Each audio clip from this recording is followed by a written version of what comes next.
Hello and welcome back to Speed Demon Painting. Today we are taking a look at the Union ORBAT version 3.04, which went live at the 1st of September 2023. These ORBATs also double as a type of build guide. This is why I won't just be going over all of the different units in alphabetical order like the ORBAT does, but I have arranged them in the type of box they come in and what type of sprue the units can be found on. Before we dive into any stats for units though, let's first look at the unique special rules that can be found within the Union. The first one is the Acron Aerial Escort. The Acron Aerial Escort is an escort token, as is described in the big rulebook, but catastrophic explosions can only remove one of these Acron Aerial Escorts if caused by attacks with the aerial quality.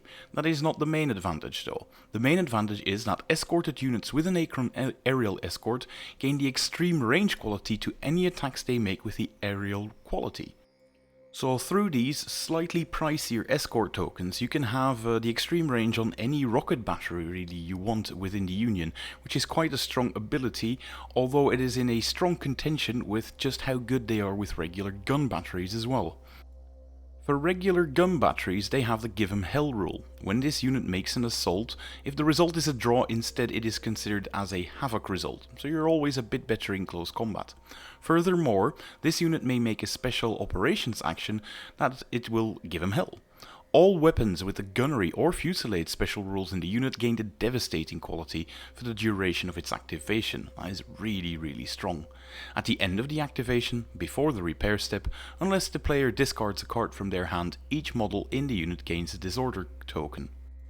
Being able to get devastating onto pretty much any gun battery does mean that a lot of Union players I see seem to prefer the gun batteries, even though the Acron Aerial Escort is a very strong rule as well. And seeing as you get the disorder token before the repair step, there's a good chance that you'll be able to repair it after the unit goes into the repair phase. Apart from being better with rocket batteries and gun batteries, they also have a few pieces of unique tech to them. The first one being the arc generator. This generator provides +2 to the model's speed attribute. It is something I tend to forget quite often, and this generator may be used in the shooting phase with a 360-degree line of sight to make an attack against an initial target within 20 inch using the lightning strike profile, so it doubles as a weapon as well. This attack ignores shield generators and shroud generators as well, and a model that uses its arc generator to make an attack gains a level of disorder. So combine that with give 'em hell, you really have to be careful that you don't end up slapping too many disorder tokens on your own units. Generators listed on the unit's profile may not be removed or replaced unless specified. Flash lamps is also a neat little rule that allows for a unit coherency of 5 inch rather than the usual 4, and models in the same unit may contribute to a defense dice pool if within 5 inch rather than the usual 4, so you're not losing out on anything either. If the joining unit has this rule but the partner unit does not, then the attached unit gains the rule, so it is transmissible as well. This means that the Union really can operate at longer distances and take a lot of board space with their units, which is great if your opponent has a lot of blast weapons with them, because they'll have a hard time using them to full effect against the Union. Another thing you'll find quite often in the Union is the use of assault tokens, and there are two rules that are used for this. The first one being long-range support. Acron Aerial Escorts within 15 inch of this model provide +2 to attack action dice pools at point blank range rather than the usual +1. On top of that, Talon Autogyro tokens may reroll blank results in any assault that they participate within 15 inch of this unit. And what are pacifier assault tokens? Well, units with a pacifier assault rule may use this as a special operation action that can be made instead of the normal assault. So if you're using this one, you're no longer assaulting yourself later down the line.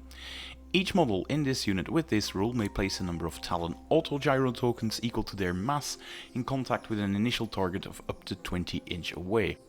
So if you've got a unit of 3 mass 2 cruisers, you would be able to launch up to 6 tokens, and these tokens are assault tokens. At the beginning of the end phase, but before SRS resolution, each Talon Autogyro token contributes 5 action dice to an assault against the initial target. The Talon Autogyro tokens in base contact form a single stack, so if you had multiples of them they become a single one, and they count as the assaulting models, ignoring any counter assaults. Friendly SRS placed in contact with the initial target may support the autogyro token stack in the assault, although I kind of advise against that because it is not the best return on investment for your SRS tokens. If you're doing so, if the result of an assault by Talon autogyro tokens is a draw, it is instead considered a Havoc result, which causes a point of damage and a bit of disorder. All Talon autogyro tokens in the stack are discarded at the end of the assault. This means that the Union is a faction that would rather keep their opponent at sort of arm's length, especially given how gun batteries are best at closing range. However, they do have a couple of dedicated units that have quite a long reach for their assaults, so they can actually keep their opponent at arm's length and not have to get up close and personal with the enemy if they're using these pacifier assault units. Another unique rule found within the Union roster is the Semper Fortis rule. It is a Union rule only found on 2 ships, however, so it is not super common. Union commanders are trained to take advantage of evolving situations, and after a force with this unit in play uses a card for a Valor effect, or has the Valor effect cancelled and is forced to discard that card, roll an action die. On an exploding hit, do not discard the Victory and Valor card and instead return it to your hand, but you can only roll once per card even if you have multiple units with the Semper Fortis rule. It's not like it'll happen very often, the Semper Fortis rule, but it can be found on a ship that already has quite a lot of other utility, so that makes that particular ship very much worth considering building if you're a new player, because you get access to this for your entire fleet through that one model. Another recent thing added is the Triangulated Solution. A single attack with the torpedo quality by this unit each activation receives an extra +5 action dice, provided that the initial target is within 15 inch of a model with the hydrophone relay or infrasound detector rule. The Union is known as a force that is sort of on the cutting edge of military doctrine and tactics, and so a bit of a combined arms approach through this triangulated solution can also be found in them, which makes them quite a fun little faction to play as well if you get your combos right. And then finally, I've included 2 rules that are not really unique to the Union, but they make very much use of them quite often. The first being contra-rotation, which is something they use with their paddle wheels. It is a special operations action that may be made by any model in the unit with a paddle wheel trait, unless it has a navigation lock critical damage marker, or if it is using their paddle wheels for another action. The model may make a contra-rotation action, and it has a drift of 0 and reduces its speed attribute by its mass for that activation, so it's quite a hefty cost in speed. However, at any point during its movement step, the model may make a single turn on the spot of up to 90 degrees. It may move and turn normally in addition to any of these actions, so this gives the Union ships quite a lot of maneuverability, although at the expense of a lot of speed.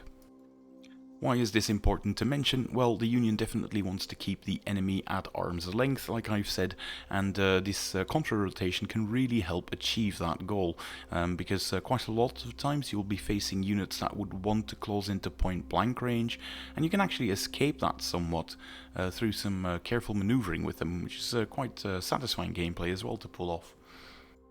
And finally, even though their SRS tokens aren't necessarily better, the Union does often quite use launch catapults, which means that SRS tokens launched by units with this rule may launch them and place them in base contact with a friendly or enemy unit within 45 inch rather than the usual 40. You will also notice that the list of unique special rules is rather short for the Union, which is why I actually think it's quite a good faction to start with as well, if you had your eye on them, because there's not that many special things that you need to remember with them. They do have combo play, like I've mentioned, but overall they are a fairly straightforward force. In terms of unique weapons, they do have a few of them, the first one being the Gatling batteries. They come in 2 types, the ones that replace heavy gun batteries, I should say, and normal gun batteries, called the Gatling battery and the Gatling gun. The first one, the Gatling battery, has range up to closing, but it really excels when shooting within point blank range, which is also the only range that you get with the Gatling gun. Why? Because they have sustained and fusillade, which means that they can pretty much re-roll all of the things that aren't hits, if you manage to get within point blank, because you can use your sustain on the blank results, and then Fusillade allows you to reroll counters and heavy counters. If you combine this with Give 'em Hell, you can really pull a number on your opponent.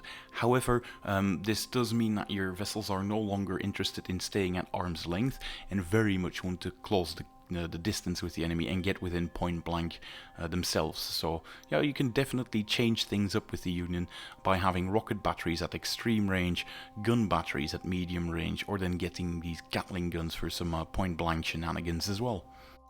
Another unique weapon system is the cruise missile silo. This one only has a long range bracket, so getting within 20 inch of that vessel is enough to make it impossible for them to return fire, but it is quite a lot of dice, 10 and 6 in support, with the blast rule, although they are limited, so you can be a bit out of luck and run out of ammo really quickly if you take them. These can be found on the Washington cruisers. Two other systems worth discussing in tandem are the dual magnetic Gatling guns and the dual naval electro cannons. These can largely be found on the RC-52 automata. The first one is one that definitely gets more dice, the Gatling guns, in the lead value, and in support it's pretty much the same between the dual naval electro cannons. The big difference, however, are the keywords that come along with it. The dual magnetic Gatling guns are sustained, allowing you to reroll any result of your choosing, and magnetic, so you can cause quite a lot of navigation locks on your opponent if you're doing so. The dual naval electro cannons take a hit in the number of dice they get as the lead value, however they gain the arc ability but also the gunnery quality. These are mostly useful if you're taking the Pipeworks battle fleet, as we'll discuss later down the line, because then they can also gain sustained. The major downsides to both weapon systems, though, is that they do not come with a long-range bracket, and the RC-52 automata aren't exactly the fastest ones, so there's a few issues to keep in mind when you're using that unit. Another thing that the Union has that is unique to them is the heavy electro cannon battery, designed by Tesla himself. This weapon has recently been buffed quite a lot. It now has the same number of dice in closing range as it does in long range, suddenly bumping it up to be quite an efficient anti-air unit as well, because you no longer care if you have to bump up a range band against aerial units. With gunnery and arc, they also cut through any shield generators, so that can really hurt. And like we've discussed in Pipeworks, arc weapons can become sustained as well, so they're quite hard-hitting weapons. And then finally, the Union has some very small weapons on them as well. The first one being the rocket pod, which shoots like a rocket battery, but with a less impressive lead value, and only goes up to closing range, doesn't have a long range as well. Similarly, they have something that is even smaller than a normal torpedo launcher, which is the Sperry torpedo launcher, which doesn't really come with a really large dice pool, as you can see, but they can be found on some pretty cheap vessels, so they are usually good for supporting and forming larger dice pools that way.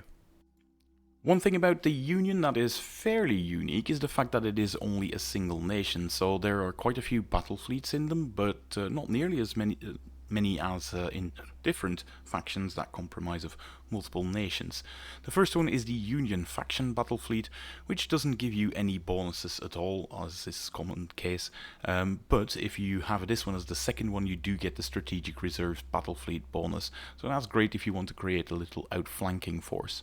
The Union Frontline battle fleet set is also fairly straightforward and gives you valorous conduct, allowing you to use one card as a value of 50 per turn, one valor card of course, and the Union support battle fleet gives you the command override, allowing you to reroll one particularly bad dice roll if you haven't used any other reroll mechanics before though. So you must really just look at a dice roll, go like, no, this is really bad, I don't even want to try to salvage this with any rerolls, and then you can just have a do-over once per battle.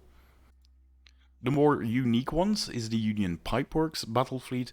That is the one that I've already mentioned, where you have to take ships with the Pipeworks trait, also surface units with the Pipeworks trait, or anything that is pretty much immobile as well. So they are used quite often defensively, and there's quite a few battle platforms that you can field in this battle fleet as well.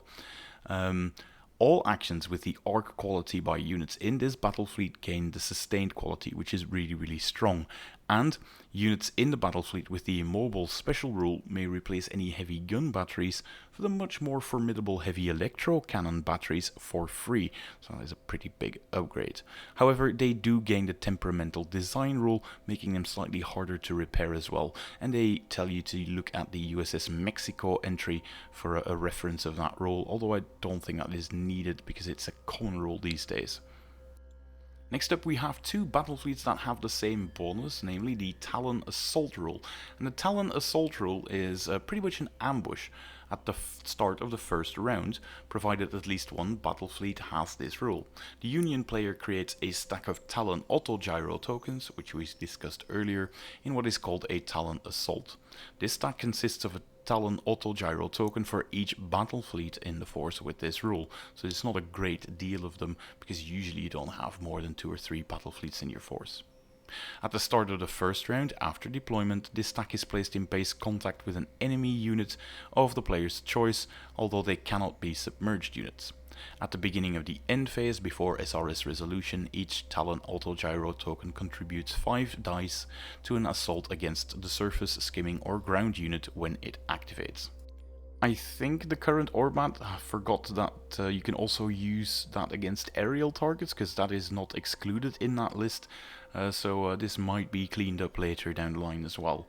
Other than that, it works exactly like it does when I described the auto-gyro token, so I'm not going to go over all of that again. What is pretty cool though is that there is a fun little Easter egg in the Union aerial battle fleet, where there's a few ships that aren't even in the ORBAT as entries, being the Destiny class, the Excelsior class or the Venture class. It can have a Constellation class trait as well, which is also the one that I believe is used in the Mercenary fleet as well, so there's quite a few fun stuff in there. The Union can of course take mercenaries from different factions as well, but they have their own mercenary company called the Honorable Eclipse Company Mercenary Battle Fleet. If you take this one, you must include one of the Custodian class trait ships. Don't know what that is, it's not mentioned in the ORBAT yet, but we'll find out soon. And well, that position of the trait does not really count towards any limits in the battle fleet. Surface units do only get to have the Valiant class trait, so you can include 1 unit of Valiants should you so desire, and then they exchange their Union trait for the Honorable Eclipse Company trait. Now, I skipped over that rule when I was going over the unique special rules because it makes more sense to discuss it now. The HEC Contractor rule means that this model may add +2 to defensive action dice pools of any friendly model within 5 inch rather than the usual +1. This bonus is in addition to any other bonuses such as being part of an attached unit or any corvette duties or the likes.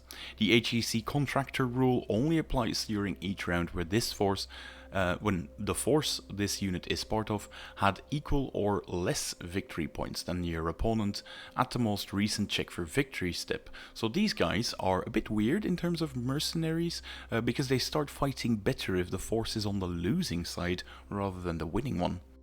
So in other words, if you're taking the Honorable Eclipse Company, they really are honorable because they'll start fighting harder for you as things get rough. This does look like a fun little entry to have though, because well, you've got something that is flying. Quite often aerial weapons are the best weapons to tackle flying units, and so getting extra defense value against those definitely can be quite strong. In terms of patrons, the Union has 3 of them, the first one being Abraham Lincoln, the Secret Service Director. Now the lore is quite cool about this. Lincoln didn't die, he wasn't assassinated, it was all just a hoax, and he put his own death in scene so he can work more behind the curtains and not have to fulfill his presidential duties anymore, being able to be the director of the Secret Service this way. If you take Abraham Lincoln, he does set you back a massive 3 victory points. Well, the 3 victory points are awarded to your opponent, but you get to increase your victory and valor hand size for the encounter by +1. Furthermore, once per round, you may discard your victory and valor hand and draw replacement cards at any one time for those discarded.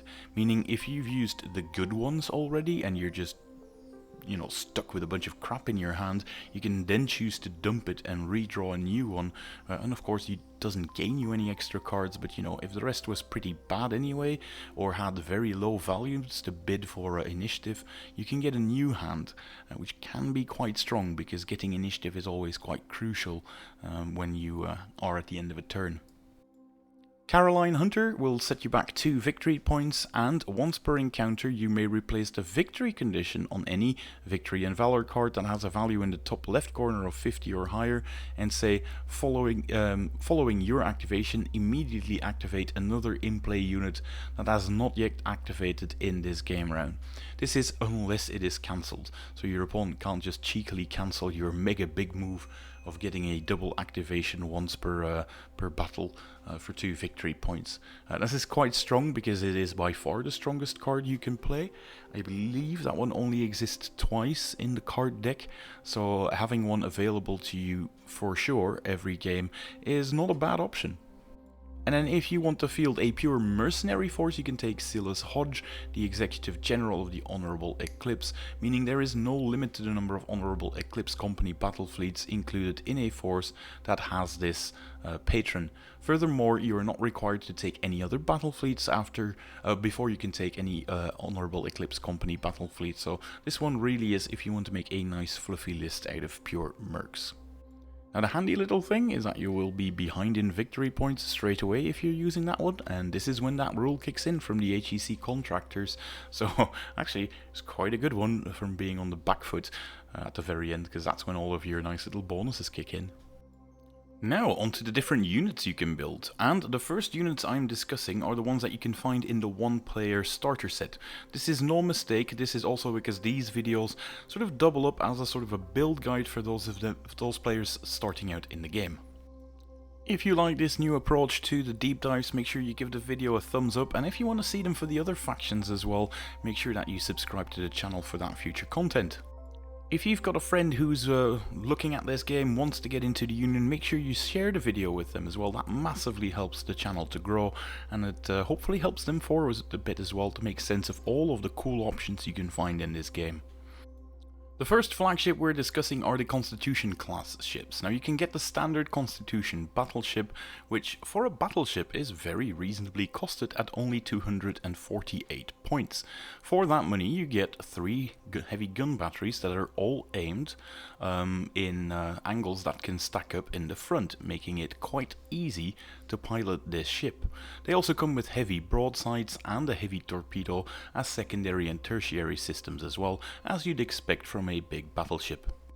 What is unique to this class of battleship though is the triangulated solution that was added recently, meaning that heavy torpedo salvo fires an extra 5 dice if you are able to get at or shoot at targets that are within 5 inch of any of your hydrophone relays or infrasound detector ships. So this is, even for beginning players, a nice little combo to pull off on the battlefleet as well. On top of that, it gets the contra-rotation special rule, allowing it to make that 90-degree turn, give them hell to get the most out of those heavy gun batteries. It comes with heavy firepower as well, allowing you to use a Valor card to use up to 3 weapons as lead value in a single attack, and that lines up perfectly with those 3 heavy gun batteries as well. It comes with a shield generator, providing some extra additional defense, which means that you have to deduct a number of dice from enemies shooting at you equal to the mass of this ship, with a maximum of 3, but that lines up neatly as well because this one has mass 3. On top of that you get tactical cavitation, which is a move you can pull off to give yourself a bit of extra defense against torpedoes if you want. All in all, it's one of the most flexible battleships in the game if you ask me, and if you're done playing with the baseline version you can always swap it to one of the 2 named variants, the USS Mexico or the USS Texas. The USS Texas is the most straightforward upgrade. It does come at quite a bit of an extra points cost at 285, so you have to start looking at the special rules that it gains extra, and as you can see, this is quite a long laundry list, which is why it's probably best to start out with a single constitution, the normal one, if you're a beginning player, and then upgrade it. You don't have to do anything, by the way, to it, you can just use the same model, but that model now comes with focused gunnery, meaning one gunnery attack per turn will gain 2 extra dice and is allowed to re-roll any of the blank results. And like we've said, the heavy gun batteries with heavy firepower stack up really well. This ship also comes with Fortunes of War, allowing you to cancel enemy valor effects, which is a pretty big deal as well. It comes with Inspirational, meaning that ships near to it are allowed to re-roll a dice during any phase as well, which is a handy little, I believe, 7-inch bubble around it that it can use. And your force now has access to Semper Fortis, meaning that you can roll a dice after you've used a card, and on an exploding hit you can take it back.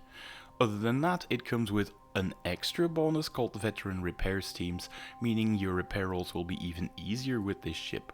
All in all, yes, it is more expensive, but you get a lot of special rules in return, which makes this one a very worthwhile to consider upgrade.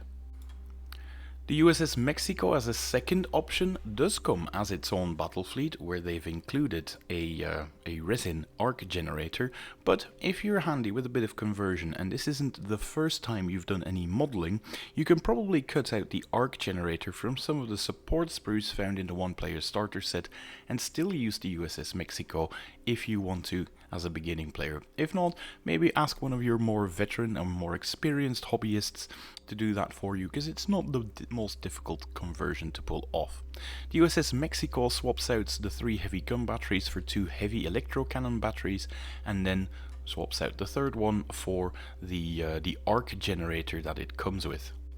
Other than the arc generator, it also comes with a focused gunnery rule, so you get 2 extra dice on those heavy electro cannon batteries as well, and you start re-rolling the blanks. Couple that with the fact that you can get sustained if you're using a Pipeworks battle fleet. You get to re-roll quite a lot of dice from those heavy electro cannons, so it can start getting quite obnoxious that way for your opponent. On top of that, you get Inductorium, which causes extra dice to occur if you are lucky enough to roll enough exploding hits in your initial dice roll as well. And there is a downside to this one. This one is a temperamental design, meaning it is quite more difficult to repair. You can only start repairing critical hits after you, it's the other way around. You can only start removing disorder tokens after all of your critical hits are resolved. And the problem with that is this ship, of course, does come with quite a few rules, such as the arc generator and Give 'em Hell, where you can get quite a lot of different disorder tokens, so temperamental design really is a big deal for this ship. So this one is more for people who are even more experienced, I think, but it is a good little vessel. You can have a lot of fun with it, especially in Pipeworks battle fleets. The Union Frontline sprue is one of the most versatile in the game still, and that is why I need 3 different slides to actually discuss what you can build with it. The first one is the most standard of their cruisers, which is the Yorktown cruiser. It is the one that comes with 2 heavy gun batteries. In the case of the Union, they are both forward facing, meaning you don't have to do any odd maneuvering with them, making them extremely easy ships to pilot even for beginning players. On top of that, you get a normal broadside and a torpedo salvo aimed at the front, which is why it's such an easy ship to operate, because almost everything points nearly towards the front, and only if you start getting really close and personal is when you want to use your broadsides, and that's where you start using your flank attacks. However, at those very short ranges, there's a good chance that you end up too close to your opponent to use your torpedoes anyway, so that's when you're going to start swapping to your side firing. At only 108 points, this is one of the more cost-effective units in the Union.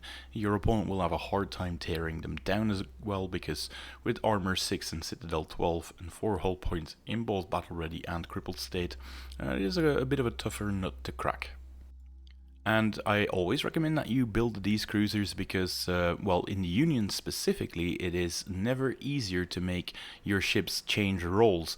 If you want to upgrade the heavy gun batteries to rocket batteries, you can do so for free, which is already a big thing. But if you do so, I do recommend you get that single Acron aerial escort token for 15 points, because that will give you a unit that fires all of its weapons, except of course the broadsides, at extreme range, which is quite strong. If you want to, you can swap out the heavy gun batteries as well for the Gatling batteries. They do cost 5 points extra per Gatling battery, so 10 points per model, but then you get something that really becomes an absolute brawler when you get into point blank range as well, which is just a completely different way of playing them. So Yorktowns are hyper flexible. In terms of the mass one, it's also quite unique in that you can have two very solid options, if you ask me. The most basic one is the Farragut frigate, clocking in at 33 points per model, and for that you get a standard gun battery, a light broadside, and then the super small torpedo that we've discussed earlier, the Sperry torpedo launcher.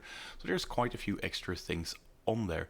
They are quite fast though if you move them in a straight line through the linear dash rule, giving you 2 extra speed if you do not make any turns. Other than that, they can do pretty much what you expect Union units to do through their contra-rotation and tactical cavitation as well. Unfortunately though, this unit does not come with an option to upgrade the gun battery to a rocket battery, making the single Acron aerial escort token not quite the best upgrade, and one that I wouldn't take anyway. If you do want to have one with rocket batteries though, I suggest you look at the Boston Recon frigate as well. That one is slightly more expensive at 35 points per model, but yeah, the main difference mostly is that gun battery that is swapped out. If you take this unit though, I highly recommend you take the single Acron aerial escort token for 15 points, because that will give you extreme range on those Mass 1 frigates. The really cool thing about them is that they also have the infrasound detector, meaning that they can take away the obscured bonus of enemy ships within, I believe it is 7-inch range. On top of that, they do most of the things you expect from Union ships, and they get Skyfire to boot, meaning their rockets fire even more effectively at opposing aerial units. So it's only 2 points more per model, but you get quite a bit of extra out of it. In addition, they also have the Vanguard rule, meaning you can push them up the board, making that infrasound detector rule even more easy to use, and yeah, I think it's a very solid option as well. If, however, you want to build a much bigger version for your cruiser, you can go for the Lexington Heavy Cruiser instead of the Yorktown. The Lexington clocks in at 135 points and largely gains that small gun battery at the back, 270 degrees facing backwards, on top of heavy broadsides instead of regular broadsides, and torpedo salvos as well, along with a very funky armor upgrade to armor 7 and a very graceful distribution of hull points, 9 hull points in total, 6 of which in battle ready state, so you don't expect to put these cruisers down quickly if you're facing them. However, making the most out of a unit like this is quite a lot more trickier if you're a beginning player, because you've got 2 heavy gun batteries aimed at the front and then a regular gun battery that is aimed to 70 degrees at the back, meaning the perfect overlapping between these 3 guns is the side arcs, port or starboard, and that makes them a lot harder to pilot if you also want to make use of that torpedo salvo, which is front firing. It's not like it can't be done, but I always recommend this as a more experienced player option, or if you're a beginner and you're a bit of a, I want to do it the hard way first, I recommend this unit. The Lexington also comes with a unique version that you can make out of it, called the Dead Presidents. It's 3 Lexingtons with a specific name, and they do have a nice little bonus in the fact that they get Devil's Own Luck, allowing you to cancel 1 enemy valor effect regardless of the number of your own card that you discard, so really strong. They come with upgraded internal shield generators. With their mass 2, that means that they reduce enemy attack pools by 2 dice, and they come with Pack Hunter, giving you extra dice for every ship that is firing at them, so you can get up to 3 dice extra in one attack pool that you're making. In addition, with Shadowhunter they can redeploy after your opponent has finished his deployment, and they also come with veteran repair teams, making repairs on them even easier. If you are using these in a Pipeworks battle fleet, you can, because they do come with the Pipeworks trait, you can give them an upgrade path for plus 46 points, and then they replace all heavy gun batteries with heavy electro cannon batteries. The electro cannons are arc weapons, so you start getting all of the juicy little benefits, such as getting sustained on them. Furthermore, they lose the gun battery in the back and instead gain the hydrophone relay rule, meaning that they can take away obscured bonus for your opponent as well, but that does mean that this ship also becomes a candidate for any other ships that have the triangulation solution rule, so that is quite cool as well. And the problem, quote unquote, is fixed, that you no longer have a small gun battery at the back forcing you to use that side firing profile. It suddenly becomes a full front firing profile, barring of course the heavy broadsides, which makes them ironically easier to pilot as well. Well worth considering. The only downside is you won't be able to use these straight out of the bat from the one player starter set though, because the Dead Presidents not only require 3 frontline sprues to build, and you will need at least 6 support sprues before you get enough heavy electro cannon batteries, so this is usually for when your collection starts fleshing out massively. Another important unit that can be built with the frontline sprue is the Acron Sentry Rotor unit. It's 88 points and you need 4 Acron Sentry Rotors to form a single unit. The weapon systems on the Acron Sentry Rotors aren't exactly that stellar. A rocket pod is the small one that I discussed at the start. The Sperry torpedo launcher is the miniest of mini versions of torpedoes. So it's not like you're taking these for the immense amount of firepower that they bring. You take them because of the AWACS rule, meaning weapons with the aerial quality gain the extreme range and homing quality, which means that you can reroll blanks and your opponent can no longer benefit from being obscured if the initial target is within 20 inch of an Acron Sentry Rotor unit. So these are like hydrophone relays in a way, only for rocket systems though, on steroids as well. On top of that, if they are down to a last single model, you can immediately remove them from play and the unit counts as destroyed. However, a friendly unescorted unit in the play area may immediately gain a single Acron aerial token for the remainder of the encounter, or until it is actually destroyed. So the funky thing is, if they're down to the last guy, they realize like, right, I'm not doing anything useful anymore, let's just go and give that benefit from having an Acron escort to a random ship somewhere on the battlefield, which I think is a neat little rule. On top of that, this unit also comes with Skyfire, meaning that they can fire somewhat better at aerial units, but it's a minor thing, it's not the reason why you take them. They also come with a full hydrophone relay as well, meaning that they definitely take obscured away from anything really, and not just aerial units, provided you get really close. And with the Vanguard rule, it is easier to get closer, because that means they can make a 5-inch move before the start of the battle really, and get a bit closer to your enemy to get within that AWACS rule. And like I said, the list for the Union Frontline sprue is definitely long, because there are 2 more cruisers that you can make as well. The first one being the Intrepid Light Cruiser, which clocks in at 88 points. If you take this one, it is the version that has a single heavy gun battery in the front, and then that regular gun battery in the back as well. The unique rule about this one is the fact that it is quite fast at speed 9, so if you want a rapid response unit in your force, this one is worth considering. Along with Vanguard, it means that they can actually cross half of the board in a single turn, which for some missions really is a big deal as well, because you can start scoring points if you are in your opponent's half, or if there are rules where you have to assault central tokens, such as the research station encounter. These are the absolute perfect ship for it. However, I do not recommend you build these as your very first ships. Like I said, Yorktown or Lexington probably is a safer bet. Similarly, we have the Reliant Monitor, which ditches the last gun battery at the back and only has the single heavy gun battery in the front, but that means that they do get an upgrade to heavy broadsides as well, and they have a torpedo salvo that is able to fire both in the front and the aft as well, for the same points cost. It's a bit of an odd unit, but a fun one to experiment with if you're more of a veteran of the game, because, well, those two torpedo salvos, in most cases, I would say, nearly impossible to line up. However, for the Union, with their neat little contra-rotation rule, you might actually be able to use this one, so definitely not a unit I recommend for beginning players, but for veterans, a very fun one you can experiment with. The one-player starter set also comes with Union support sprues, and well, the big thing you can make out of them are of course the Roanoke strike carriers, which are your mass 2 aircraft carriers. They come with the option to launch 4 tokens in their battle ready state and 2 once they get crippled. And they do get crippled rather easily because they only have 3 hull points that they need to lose before they do so, so make sure you deploy them somewhere safe, preferably behind an island so you can just use their aircraft and stay out of line of sight for your opponent largely. In terms of their own armaments, they don't really have a lot of them, just a single rocket battery, and that usually doesn't even do anything unless you have a unit of 3 of them.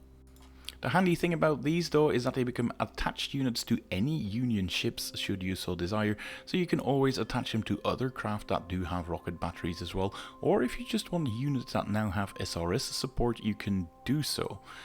You can get up to 2 additional models however though at 130 points per model, and if you do, you cannot use that attached unit rule. If you're running Pipeworks, there's also an interesting option to go for the White Doves upgrade, because SRS tokens launched by units with this rule are called the White Doves SRS tokens, and any attack run including 1 or more White Doves SRS tokens add the arc ability and piercing quality to any attack run they participate in. Arc meaning that they just go straight through any of the shields, shield generators that the target has, and if you cause a critical hit, you get an extra disorder token on top of that. Couple that with piercing, and you're actually looking at a potential 2 disorder tokens to really disrupt the enemy force as well. However, you only gain that provided they are the majority of the friendly SRS tokens in the attack run, so there are no cheesy ways to just send a single White Dove somewhere and then create some monster stack that has these 2 qualities. The White Doves really do need to be the majority of the SRS attack run. Other than that, there's always the utility that these SRS tokens bring, such as being able to fish for extra cards through SRS Recon, or if your opponent has deployed a lot of mines, you can send out your SRS tokens in an attempt to clear them as well. The other 2 build options are also attached units, namely the California Supply Cruiser and the Montgomery Support Ship. The California Supply Cruiser is the cheaper of the 2 at only 59 points, and if you are attaching them, you can only attach them to a Union flagship. These things actually only come with broadsides as their weapon system, so you're definitely only taking them for their utility. The first utility option is Heavy Escort, meaning that they will provide +2 extra defense dice to any model within 5 inch, on top of any extra bonuses such as being an attached rule as well, so they greatly increase the defenses of the flagship that you attach them to. The other big thing they provide is logistical support, allowing you to increase your Victory and Valor hand by 1 if there is any ships in your force with this special rule, which means that if you take 3 or 4 California supply cruisers, don't expect to have a massive hand, it still is just the 1 for your entire force. Next up, these things can also sweep mines, which means that during your special operations steps, if you're within 5 inch of an opposing mine, you can remove it. That does mean that you have to do it at the start of the activation, and that means you don't get to move a bit and then sweep a mine, so a bit of careful placement if you want to do that is something you'll need. And then the last bit of utility they bring is Supply Depot, which means that friendly units within friendly models, excuse me, within 7 inch of this unit may remove a single disorder token, and that is a pretty big deal in a force where you can stack them up rather quickly through using arc generators and give them hell commands. So definitely worth it for that. On top of that, if you've got any limited weapons, you can also just refill them if you are close enough to this ship as well. So this pairs incredibly well with the Washington cruiser we'll be discussing in a bit. And sort of the polar opposite in terms of the utility it brings is the Montgomery support ship. This one clocks in at 70 points and can also be attached to a flagship. This one's all about repairing, so the advanced repair facilities allows you to roll a number of extra dice during your repair phase, 2 in this case, meaning you're rolling 4 dice during your repair step. And in addition, if you roll an exploding hit, you can actually repair a hull point that you've lost earlier, to a maximum of 1 per repair test that you're doing. And that means that this ship can use the repair dice not only on itself, but also any ship within 4 inches of it. So you can start repairing the flagship you're attached to as well, should you so desire. Speaking of repairs, this also has a field repair platform, allowing it to repair any RC-52s that get destroyed close enough to it, meaning they'll still stay in the fight at 1 hull point left, so it really combines quite well with those tiny little flying robots as well. On top of that, you can also lay a couple of mines, which is the exact opposite of the California, meaning you can try to box in your opponent a bit through mine tokens if you take a few of these as well. Next up we have the more fighty elements found on the Union support sprue, and those are the Discovery Arc Cruisers and the Washington Missile Cruisers. The first off is the Discovery Arc Cruiser. It only comes with one main weapon, the heavy electro cannon battery, and it has a fairly standard toughness, so it's not like you're losing out on a lot of it. It comes with the arc generator though, making it quite a fast ship with a speed of 9, provided it doesn't of course get a generator shutdown. On top of that, there is a bit of an odd rule called Inductorium. That means that if you've rolled more exploding hits in your dice roll, then there are units in the target unit that you're shooting at, models rather, in the target unit you're shooting at, then you gain a bunch of extra dice equal to the amount of models found in the unit you're shooting at. Sounds complicated? It isn't. Imagine this unit is shooting at a unit of 3 cruisers, and you end up rolling 4 exploding hits. Well, congratulations, you're now rolling an extra 3 dice, because there's all kinds of lightning arcing between those 3 cruisers that you're firing at. One thing you do have to keep in mind though, these things come with temperamental design, meaning you cannot remove any of the disorder tokens unless you've repaired any critical damage markers that they have, which means using them with things like Supply Depot really is quite handy. The Washington Missile Cruiser is one at 140 points, and if you want to have some long-range blast weapons in your force, this is the one you get. It comes with a standard rocket battery, but more importantly 2 cruise missile silos, meaning a single Washington Missile Cruiser is able to slap a 16 dice blast marker onto your opponent. Now blast works by using that template. You roll the amount of dice for your initial hit, and that amount of hits is applied to all of the things caught underneath the blast. And the really good thing about it is 16 dice is more than enough to reach the Citadel value of any Mass 1 ship, and if you reach that Citadel value, that Mass 1 ship is just insta-gibbed, meaning it can get really dangerous if your opponent is bunching up their Mass 1 models together. If you have to do some tight maneuvering, these ships can really punish your opponent. The main downside is of course that you will almost always want to use a single Acron aerial escort token to attach to them to give the extreme range to everything that you have. It comes with spotter as well, so you usually want to combine it with SRS tokens, because if you're shooting at something tagged by an SRS token, you're shooting at it even more efficiently, allowing you to reroll blanks or take away their obscured bonus if you want to. And on top of that, if you combine them with other units, such as the Acron sentries that we've discussed earlier, you can have their missile systems gain the high velocity quality as well, meaning that a double counter only counts as a single one on the defense roll that your opponent is making.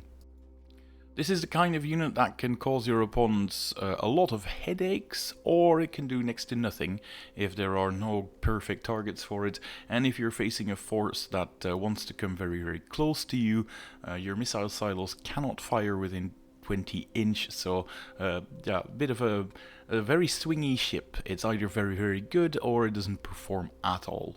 It's an odd build. And then the third fighty option on this Union support sprue is one that you'll be building always, because it's not really a build option, is the Patriot RC-52 Automata. The big option that you have is whether or not you want to arm it with the dual naval electro cannons, or if you want to get the dual magnetic Gatling guns, because it is a free upgrade.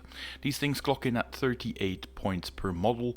They're not very tough. I mean, at Armor 5 and Citadel 11 with only 2 hull points, they can go down quite easily, but they have received a nice boost to their survivability because they now have low-level strike, meaning you can deploy them if you want as skimmers, so you can actually hide them behind islands. They are only Mass 1 ships, so they should be quite easy to hide as well, and that means that you can yeah, double your drift in turn 1 as well, which is needed because all of their weapon systems only fire at 20 inch, and with the unfortunate combination of 11 inch of speed, that means that you just do not have the speed to reach into the opponent's deployment zone on turn 1.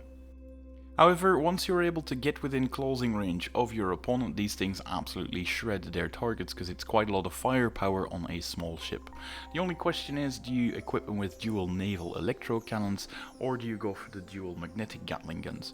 The magnetic Gatling guns really are nice. They have slightly more dice. They give the magnetic quality, obviously, meaning that you can get navigation locked quite easily if you're targeting anything.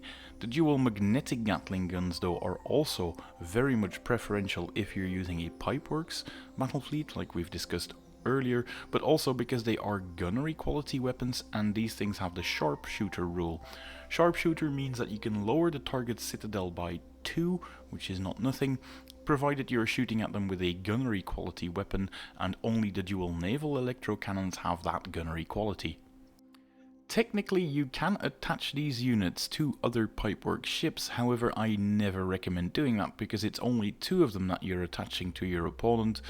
If your opponent shoots them, he will be getting the squadron killer bonus, so at some point with these small units you're almost giving away victory points too easily to the opposing force, and I think this is a bit of a noob trap. I don't think you'd want to use the attached unit for Pipeworks with these. The third type of sprue that the Union has access to are their War veterans, but before we discuss the sprue, let's first talk about the flagships that you can get in them. This one comes in the Columbia Battlefleet set, and that Columbia Battlefleet set either allows you to make, obviously, the Columbia Heavy battleship as an option, but it can also make the last Virginia class ship found within the Union, the USS Monitor, which is a named variant. The Columbia Heavy battleship is your pure gunboat. It comes with an obnoxious Citadel 17, so it probably won't be eating a lot of catastrophic hits throughout the encounter, and with 10 hull points and 4 in crippled state, 14 hull points in total, your opponent's going to have a hard time eating away at that given armor 8, so this really is a heavy battleship. It does come with 2 heavy gun batteries aimed forward, and then a 3rd heavy gun battery aimed towards the back, and then 2 smaller rocket batteries, one aimed to the front and one aimed to the back as well. On top of that, it has 2 broadside systems, 1 heavy broadside and 1 regular broadside, so those can stack as well to any opponent finding itself within 10 inch and taking a fusillade straight in the face. If you want to, you can also upgrade the rocket batteries with gun batteries or Gatling guns for plus 5 points. This is a bit of a conversion work because if I'm not mistaken, the rocket batteries are molded onto the resin, so you will have to cut those away and replace them with magnets or drill them out. So again, if you're not the most experienced modeler, make sure you ask somebody who does know for a bit of help if you want to do this small conversion. If you do so though, this ship really packs a punch, although it is not the fastest ship, at least not if you want to do any maneuvering, and if you wanted to use contra-rotation, it only moves at a pitiful speed 1 because you have to deduct your mass from the actual speed, so there's not much left. However, if you're going into a straight line, it does have the full steam ahead rule, which allows you to double your drift value, meaning you get to drift 6 inch and then still go 4 inch forward, so 10 inch closing in on your opponent isn't that bad. With reliable design as well, reparation works and repair works to your ship are just basically easier than ever before, so really this ship emphasizes the toughness along with a nice bit of extra firepower as well through the smaller gun systems. It doesn't however have any torpedoes, so don't expect it to have any long-range firepower like the Constitution class has. If however you are willing to sacrifice one heavy gun battery, you can take the USS Monitor, which is a Virginia class ship. It also is slightly cheaper than the other one, and it has the same weapon option upgrades. The big thing about this one though is that it brings pacifier assault, allowing you to launch 3 of those auto gyro tokens that we discussed at the start of the video, meaning that you get a nice little extra bit of range for your assaults. On top of that, you also get the inspirational buff, meaning that you can reroll a couple of extra dice and also do something about disorder tokens, which we've already discussed is a big deal. This ship is also the third way where you can get Semper Fortis into your fleet, so if you take this one, you don't have to take the Providence Merchantman either, if you want easy access to that role too. The Providence Merchantman is one of the build options that you can make out of the War Veteran sprue that comes with it. It is a very cheap little 57 points option that comes with 2 gun batteries and a broadside, and then given just how tough this thing is at 57 points, that is criminally cheap, because quite often mass 1 ships with only 3 hull points and way less armor clock in around 40 points with similar armaments. So this Providence Merchantman is can make your entire fleet into an absolute grind fest for your opponent to go through. The one thing that stops any cheese that way is the fact that they do not come in squadrons, and usually a lot of the battle fleets don't allow you to spam units, but this ship is so good that I would almost consider getting one in every battle fleet that you set up if there's the option to take it. It of course brings Semper Fortis if one of them stays alive, and it has Useful Freight. Useful Freight allows you to look at the top card of your deck, and if you like what you're seeing you can just place it back where it belonged, but if you don't you can just throw it in your discard pile straight away, and hopefully there's something nicer waiting for you when next you draw cards. This rule, however, does not stack very well with having multiple models with this one, because if you activate the first one and the card is one that you like, well, you're leaving it there. The next model that activates that rule isn't then going to chuck it, is it? So it doesn't scale very well if you're taking multiples of them. The standard cruiser for the War veterans is the Gettysburg Heavy Monitor, which clocks in at 190 points. It comes with 2 small gun batteries and a heavy gun battery, and as we can see, the overlapping fire arcs between the 3 weapon systems are the port and starboard side, so you're dealing with a side-firing profile. Not an issue at all, because these ships do not come with any torpedo launchers, so you don't have to worry about it, and it also comes with a heavy broadside as well on top of that, so yeah, quite a lot of firepower. This one also not the fastest of ships, but it does have full steam ahead, allowing it to go up to 10" in a straight line, which is great because brawling in the center is pretty much where you want to find these ships. They are quite tough thanks to their reliable design. They can sweep mines when they're underway, so if your opponent is trying to block them with minefields, that's not really going to work.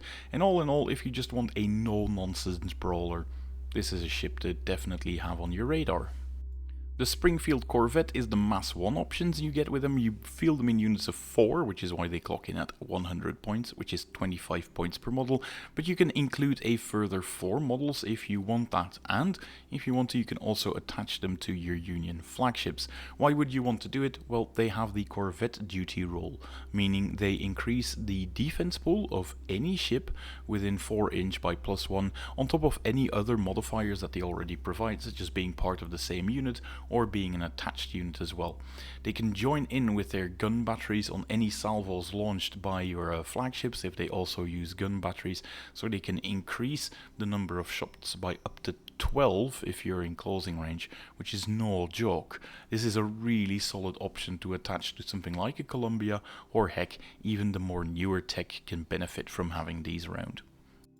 If you want some more auto-gyro fun though, you can build either of these two things. The first one being the Saratoga Littoral Cruiser, which is the most expensive option you can get. It comes with a heavy gun battery aimed at the front, along with a regular gun battery aimed at the front, but only comes with a lighter broadsides compared to the Gettysburg we saw earlier.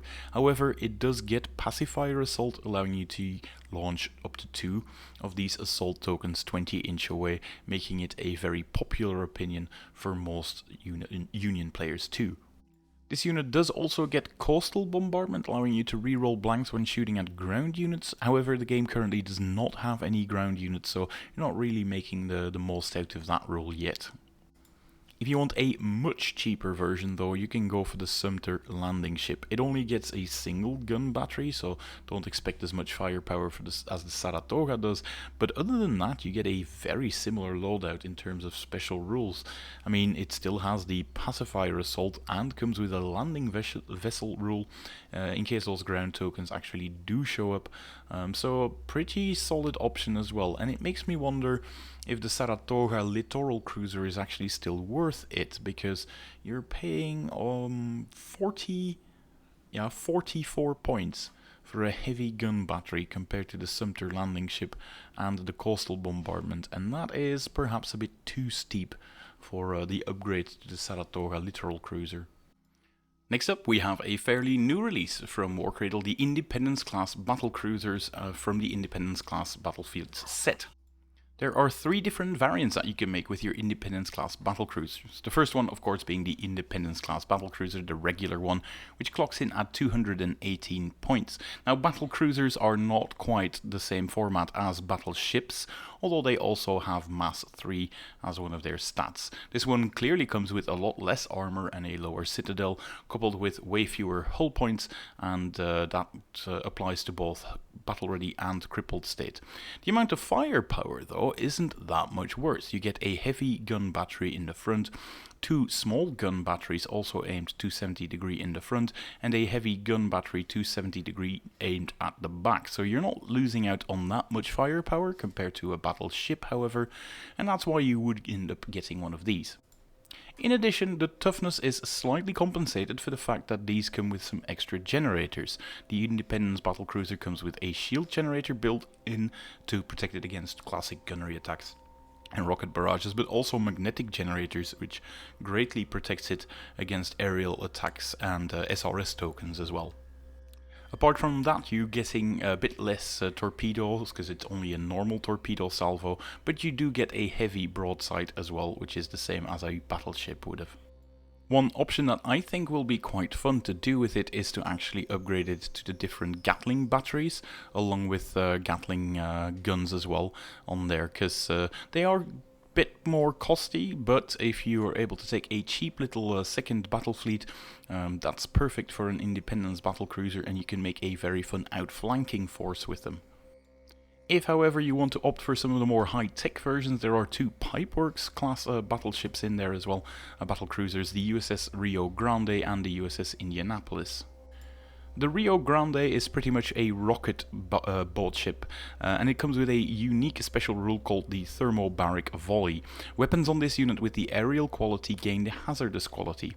As a valor effect, after rolling an attack, if the number of exploding hits rolled against the initial target exceeds its mass, then all hits and heavy hits in the initial roll for the attack count as exploding hits. So when you're making this roll, you do want to make sure that you keep your initial roll of dice separate from any of the other exploding hits, because action dice generated by the exploding hits are unaffected by this rule.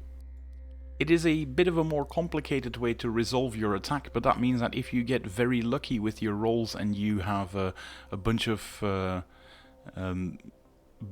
exploding hits in there, you can play this Valor effect, and then you can really stack a number of action dice on top of it, making it a devastating volley for most opponents.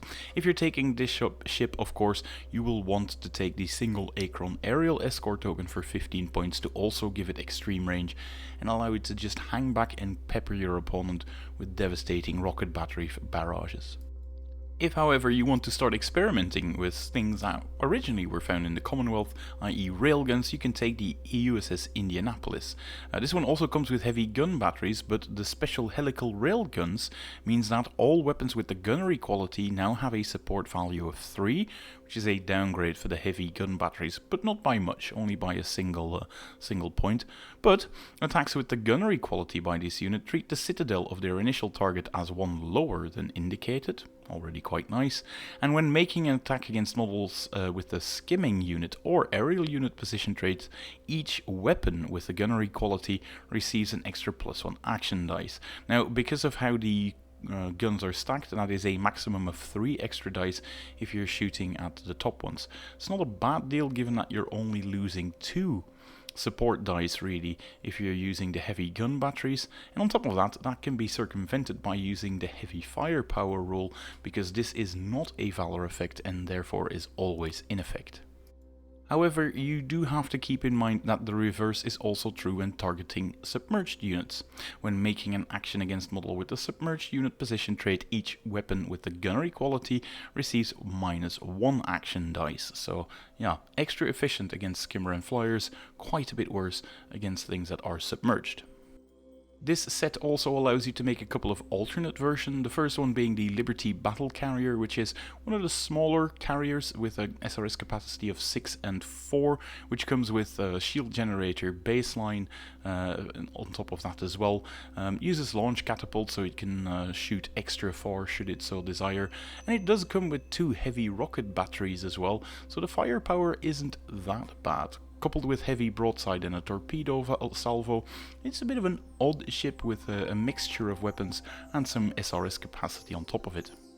Clocking on at 234 points though means that it is still a cheaper option for a flagship to take, and if you don't mind having a bit of fewer SRS tokens, you can definitely do worse than this one. Also, it doesn't lose that many SRS capacity if it does get dropped down. It reverts to the same 4 that you will find on most nations' battle cruisers. So yeah, it's not all bad. It's a more interesting choice compared to the high point costs it used to have. The America Special Operations vessel clocks in at 223 points and largely swaps out the large gun battery in the back for the pacifier assault rule, same way that the Virginia class ship was a bit of a change compared to the Columbia as well, so that makes it quite fun, and it has a better shield generator than most ships, being the point defense shield generator. This unit is equipped with a point defense shield generator. It may not be upgraded or replaced, and the point defense shield generator appears and operates exactly like a shield generator, except that it can be used when this model is obscured. Big deal, because the second generator found on this ship is a shroud generator. Veterans of the game will remember that it was changed a while ago to no longer have shield and shroud stack, because that was a bit too good in terms of defense, and now this ship has it again, albeit as a unique thing and not quite as abusable as the combinations were in the past. All in all though, I'm a big fan of the way that the layout is, because 2 gun batteries on top of a heavy gun battery aimed to the front, along with the assault capabilities, means that this really is a no-nonsense build with some built-in toughness as well, although you have to keep in mind that with its 5 hull points and 5 hull point distribution, it can get crippled rather easily if your opponent really wants to dedicate any firepower to it. And then the last build option that you can do with that resin hull in that box set is the Frontier Platform Transport. It is the cheapest option at 183 points, and it is also not a flagship. The firepower isn't really that much to mention, it just comes with a heavy rocket battery at the back and a heavy broadside and a torpedo salvo. The main thing that you use it for is its utility, because it's got Advanced Repair Facilities 3, meaning that you're able to roll 6 dice for repair rolls and apply those results to friendly ships within 4 inch, and it can even repair hull damage. On top of that, it also has long range support, so expect your Acrons to perform better, and your attack aircraft, the Talos autogyros, to perform even better as well. And it comes with supply depot, allowing you to restack limited weapons and removing some disorder tokens from friendly ships nearby as well. The big thing though, why this costs 183 points, is because the platform transport rule. It basically comes in with its own transport, because during the reserve steps of any round, where this model is in the play area, it may immediately deploy a platform consisting of a unit of a single model with a Colorado class, 4-point class or Oklahoma class trait. Those are the 3 smaller M2 defense platforms that it has. The platform does not have the forward deployment rule and is instead deployed immediately within 2 inch of this model. The platform does not cost additional points, but it does not have any upgrades either, so it's just a baseline version that you're deploying. Once a platform has been deployed using this rule from this model loses the platform transport rule for the remainder of the encounter. So it's not like you can spawn a platform every single turn, it just deploys one wherever you see fit using this system. Really cool mechanic, and it circumvents some of the problems of not being able to move platforms as well. The Independence Battlefleet set also brought with it a new type of sprue, the Union Vanguard Squadron, and definitely the most imposing model on it is the John Henry Vitruvian Colossus. This one is basically a ramming tool mostly, even though it comes with 2 Gatling guns, the smallest versions as well, which are sort of underslung under its arms. Baseline, it comes with twin Sturginium hammers, which are ramming weapons, but if you prefer the Grand Jackhammer, you can upgrade for free, which has a slightly different ramming profile. The reason why it has the weird ramming profile is, first of all, it can use an RJ afterburner, and if you're doing so, this model may increase its speed by 9 inch and becomes obscured for the remainder of the round. If it does so, it receives a disorder condition, and it may not use the Hammer Song Valor effect, which we'll discuss in a second, which makes sense. It can't turn, shoot or assault during the same activation, so it basically can do a single ram if it wants to, with a whopping 18 inch speed, coupled with 2 inch movement, so that's that moving 20 inch up the board, which is quite fast.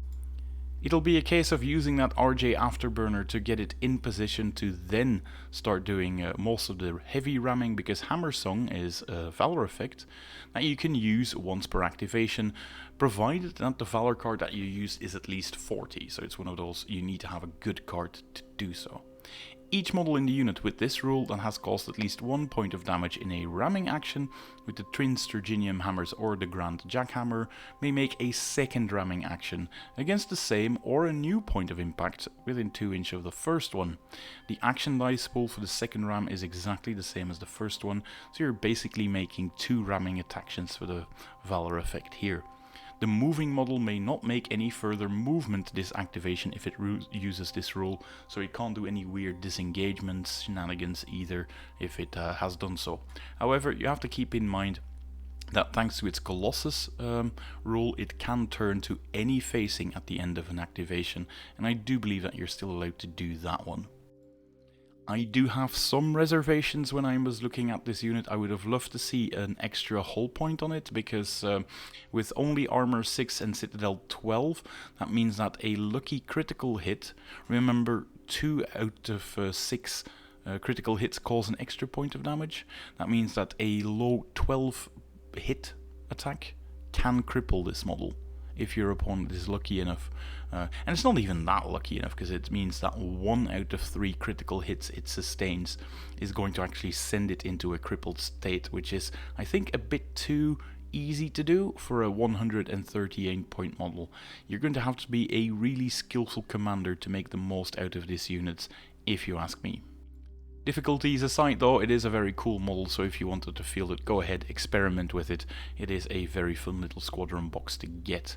On top of that, you get 4-point bunker platforms, which clock in at 70 points, which have 2 gun batteries on it, but more importantly, it also comes with a pacifier assault, meaning that it's one of those platforms that your opponent really is going to want to clear out unless he wants to become assaulted by a bunch of angry pacifiers from the Union as well, because with forward deployment, you can deploy this unit anywhere up to 12 inch away from the enemy deployment zone. Now, you don't want to get that greedy though, because it is also something that is going to get destroyed too easily if you deploy it too far. Cool little thing though, if you do deploy it too far, this is not a strategic asset, which is one of the special rules with the fortifications, so your opponent isn't scoring any victory points if he manages to kill them in an assault, but importantly, you are not gaining any victory points either if it survives the end of the battle. The Acron Sentry Rotor option, I've mentioned it here because it comes onto the Union Vanguard Squadron. If you want to see what this unit does, flip back into the video when we were discussing the Frontline sprues, because they also come on those and the unit entry was discussed in that section. The other fun little Mass 1 variant that you have on this Vanguard sprue is the Cheyenne Hunter Submarine, clocking in at 40 points per model. You can add up to 4 additional models for a maximum unit of 5, but you can also field them as singletons. Because this box came with just a single squadron, these also need to become that. But if you do so, any battlefleet that includes a Cheyenne Hunter Submarine unit may include a unit consistent of a single Valiant fast destroyer with an Acron aerial escort token attached to it for only 40 points. So this is just a nice little entry to make sure that you use every single model potentially found on that sprue. Neat and elegant solution made by Warcradle Studios, if you ask me. If you do so though, you cannot include any additional models. They do assume that once you've bought your second version, you can just use the normal rules if you want to. Now the Valiant Fast Destroyer is one that comes with a hydrophone relay, which sort of combines very well with the triangulated solution, giving you 5 extra attack dice on your single torpedo salvo, giving you traditionally a 12 dice attack, which is quite a lot for a 40 points model, if you can combo it well with the Valiant Fast Destroyer, of course. The Valiant Fast Destroyer as an option can take the Acron, gets it baseline if you buy it with the Cheyenne package, but you do have to be careful. The Acron basically means that you get extreme range, which is great, but at the same time you want to get very close to your opponent to use that hydrophone relay as well. Now it can definitely do so with its linear dash, and if you do not want to use it in that sort of way, you can still use the Skyfire rule to have a very efficient extreme range rocket barrage system as well for anti-flyers. So this Valiant Fast Destroyer definitely is a flexible unit entry. If you do not want the rocket battery version though, you can still swap it out to be the Defiant Destroyer, which is also slightly cheaper, but comes with 2 gun batteries. If I'm honest, 2 Defiant Destroyers, 35 points. That is criminally low for a destroyer class ship with 2 gun batteries, so especially if you consider that it comes with focused gunnery as well, allowing you to reroll all of the blank results on a gunnery attack and add 2 extra dice to it. You can have a unit of 5 of these for 10 gun batteries in there, along with focused gunnery. That can get very nasty very quickly. The Defiant Destroyer is a superbly strong entry in this ORBAT. Next up we have a couple of flagship options that you can get as well. The first one being the Enterprise Heavy Carrier. Now it is a bit late into the ORBAT deep dive to start discussing this, because I think this is one of the best starting off points for any Union fleet. The Enterprise Heavy Carrier clocks in at 235 points and gives you 10 SRS. That alone is a good deal. If you combine it with the fact that it comes with a shield generator on top, it has heavy firepower with 3 heavy rocket batteries, although to be fair the arcs are a bit underwhelming. You can only stack 2 of them, so heavy firepower is to be taken with a grain of salt. But a ship that also comes with Fortunes of War on top of that, and you've got an absolute winner. Any competitive list, I think, that has the Union in it is probably going to want to have an Enterprise Heavy Carrier in it. It's that good.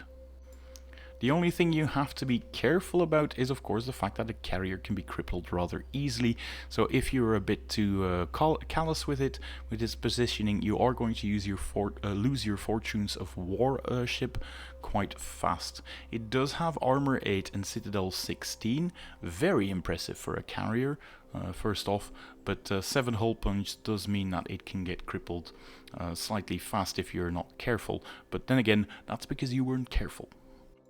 And if you're a new player, this one comes with 3 frontline sprues and 3 support sprues. If you ask me, if you have bought the 1-player starter set, the Enterprise Carrier box is pretty much your logical next step if you're making a Union force. There's also an entry on here that has not been released yet, but that's going to come up soon, I suppose. The Senator Command Cruisers. Now, for a cruiser, 348 points sounds a lot, but you get 2 of them in there. And they're pretty much rocket boats as well, coupled with heavy torpedo salvos and triangulated solutions. I don't want to go too deep into it yet, because all of this is very much subject to change, but it does look like a very promising entry already for when that time comes when this box drops. If you then go and check out the fact that they have command codes, they have flag barrage built in, they can give you long range support, they baseline come protected with magnetic generators and are extra good at shooting at sky units with Skyfire, this does look like a very juicy addition. The Union can, of course, also, like most other factions, field battle platforms. These are strategic assets, all of them, which means that if they survive the battle, you get an extra victory point. However, if you were silly enough to have them be captured by your opponent and they manage to destroy them in an assault, they will have counter-captured it and they will be the ones gaining the victory point. So you have to be a bit careful with them. They have forward deployment, meaning they can push into the board very, very far. You do have to deploy them early in the game, alongside with aerial units, but you do... Yeah, it's sort of finding a balance between being aggressive with them and being conservative with them and hanging them back so they don't get captured by the enemy. In terms of defensive stats, they are also slightly on the fragile side with only 5 armor and Citadel 12, and they don't really have that many hull points going for them for their points cost, so you do have to be careful with what you do with them.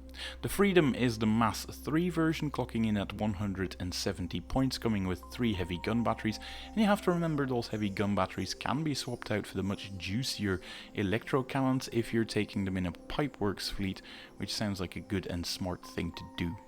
The Colorado battle platform is actually the one that becomes attached to any 4-point Freedom or Oklahoma class platform as well. So if you wanted to add a cheeky little heavy gun battery to your Freedom heavy platform, so you've got all 3 gun batteries being able to shoot at the same target, you can for only 60 points extra.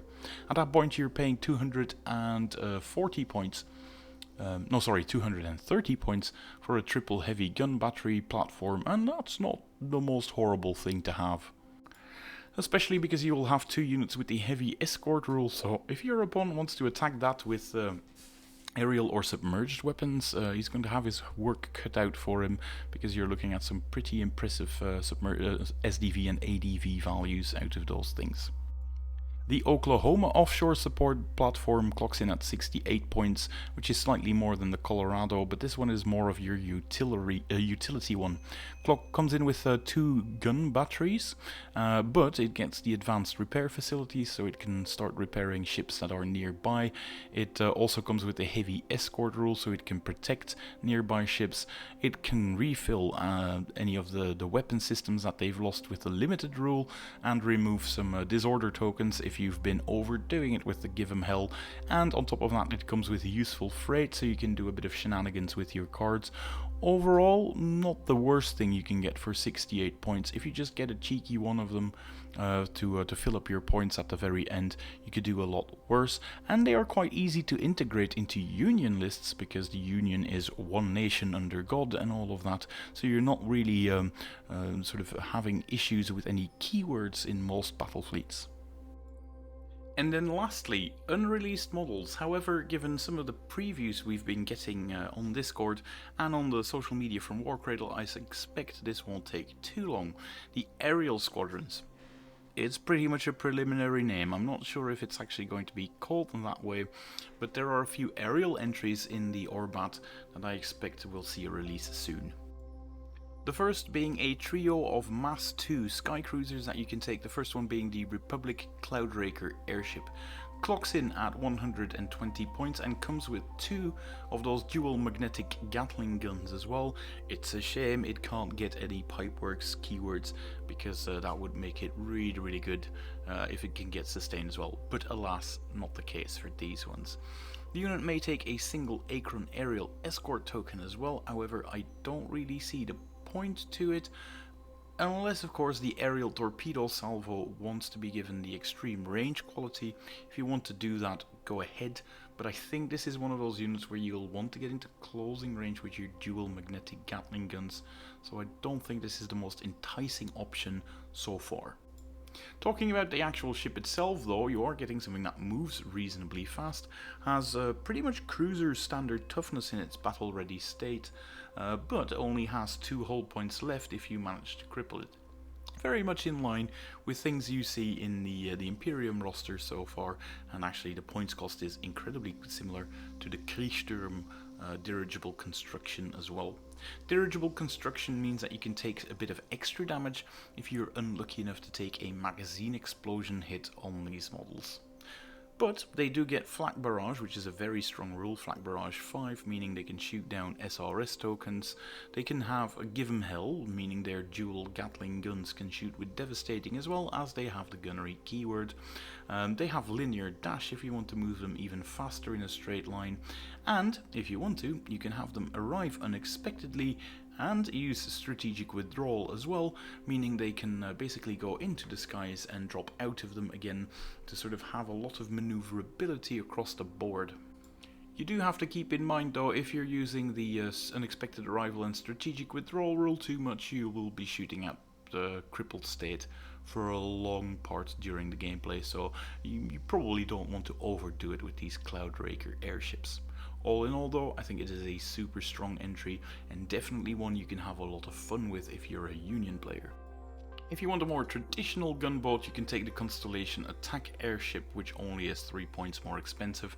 It comes with a heavy gun battery aimed at the front, along with a normal gun battery, which stacks of course well with Give 'em Hell, and they come with Freedom Incendiary Bombs. I did not discuss those too much because there's only one unit that has them.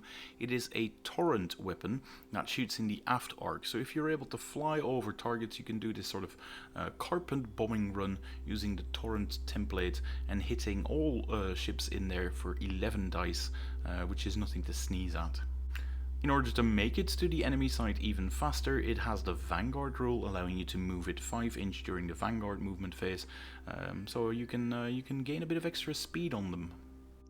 Doesn't look like a bad option at all, because you actually are also getting that flak barrage rule, protecting your whole fleet against SRS if you do the positioning well enough, so it's a strong entry as well. And the last version being the Ticonderoga